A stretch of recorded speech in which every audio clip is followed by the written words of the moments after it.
A French student, and I'm a part of Gilets Jaunes Yellow Vest movement, but I don't have today. Today in Paris, for the 1st May 2019, there is a Yellow Vest demonstration against Macron government for more justice and more democracy in our country, in France. And there are also some other movements who joined us, for example, Labour Party and all of these things. It's not left versus right. In Gilets Jaunes movement, they are left, right, far right.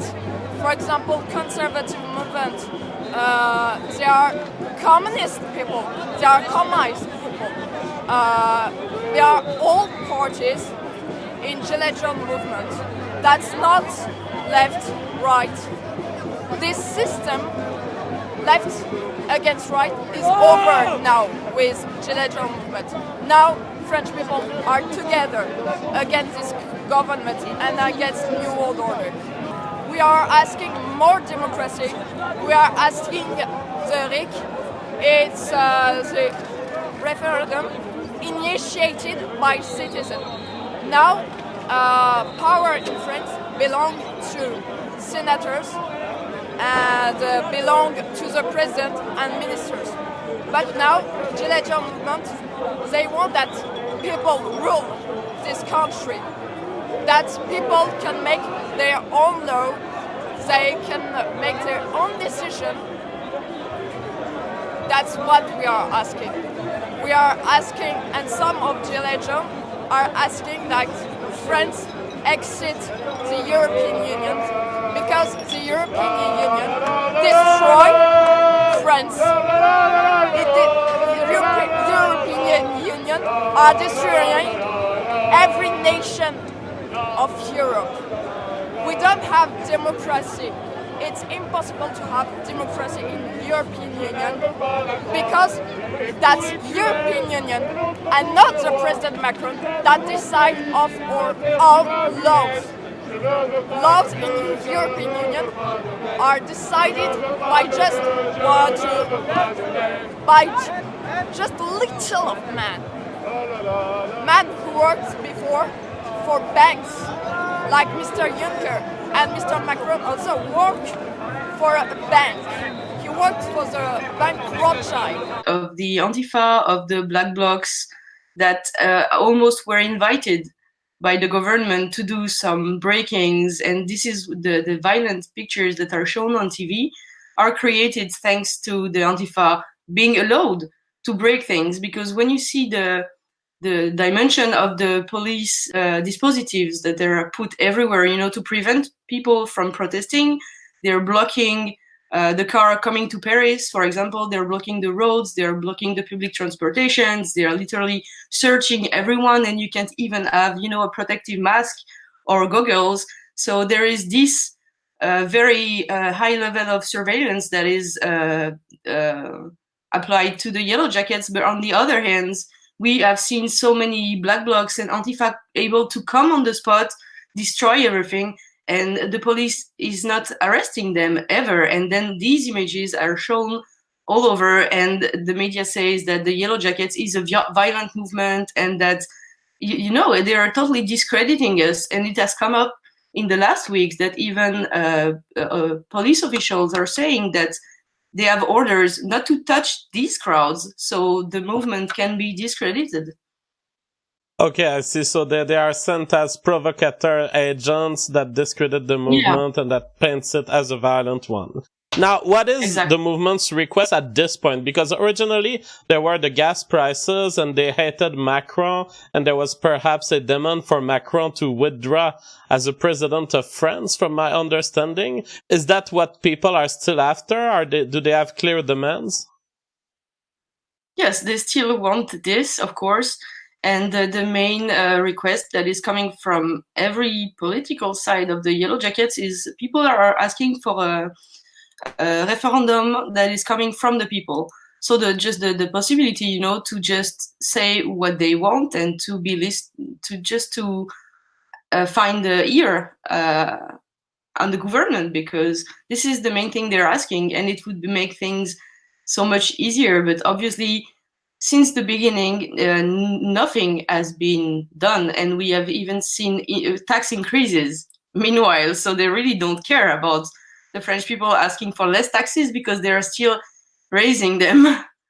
I think that it's hard to explain to an American the extent of the living cost problem in France.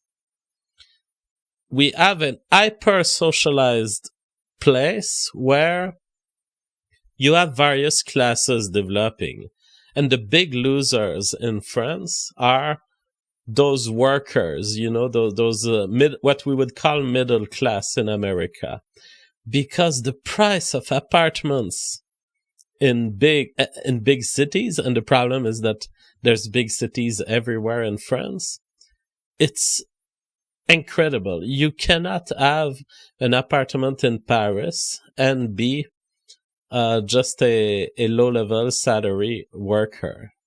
So the workers are stuck with salaries that are not able to even cover their survival needs. Now that's a big problem, and on top of it, the oil prices have risen, and so now they can drive their car. You have the state draining the currently existing business to the maximum, imposing huge tax rates, taxes for everything, to the point where a thing that you buy on the street, most of the money that you give will go to the state instead of to the businessman.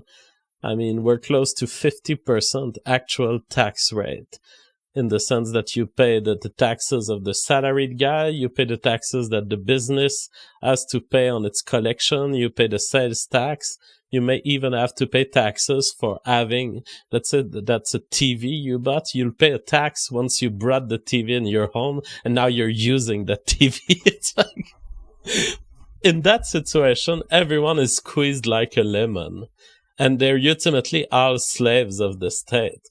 On the doorsteps of the Rothschild Leon Bank today, because they are finally starting to realize that running around in the streets shaking their fists and throwing haymakers at cops is essentially doing nothing, and they need to hit the government where it hurts them the most. Yellow Vest Uprising is emphatically not a partisan movement. It's not representing any particular party or political platform or policy. In fact, the more you think about it, the Yellow Vest Uprising has nothing to do with any political cooperation at all. And they don't believe that any solution to their economic and cultural predicaments can be found in the current structures and its elected representatives. And this is why the Yellow Vest Uprising is such an existential threat to the globalist world order. France is no longer a country of human rights. It may be the cradle of the Declaration of Human Rights, but it is not. And what's shocking to me as a French citizen is that we can have Emmanuel Macron sending the police against women and children in the street and sending explosive grenades into gatherings on French streets, and then look away and say, whatever other country across Africa or Asia or the Middle East, well, you should be a country of human rights. I don't think any country should accept it. Although it is unclear where the Yellow Vest movement stems from, politicians and activists from all sides of the political spectrum are attempting to claim ownership. Having said that, tout le pays qui supporte les Gilets jaunes, on est dans un mouvement massif où plus de 85% de la population soutient ce mouvement des Gilets jaunes. Les jeunes soutiennent ce mouvement et en font partie et contribuent largement. So it's very unclear what will become of the Yellow Vest after the movement stops, and if it will actually benefit to one party or the other. Clearly, the party that won't benefit from the Yellow Vest will be the République En Marche, the party from Emmanuel Macron. But all of the protest opposition parties still try to manage and get some voices from the Yellow Vests. Inspired by the Yellow Vest movement, protests are springing up in various parts of Europe. So what's next? We also have to remember that the policies being applied by Emmanuel Macron are the same ones being applied throughout Europe. Dogmatic austerity-based economics on the belief, the fantasies that was good for the rich is going to actually trickle down to workers. It did not work in the US, it worked nowhere. So you have the combination of austerity measures based on tax cuts for the rich and social benefits cuts for the everyday workers. And that becomes unsustainable as the costs of living are increasing. People, and not only the people wearing yellow vests, also the elites, people meeting in Davos, every year actually know that there is a big problem that we have all together, is the rise of inequalities that has never been so fierce. We create value, we create money, but it only benefits to the 1%. And this is critical now because we're getting to economies like France, which is a rich country, which is a rich nation, where the riots, the civil war is kind of raging on.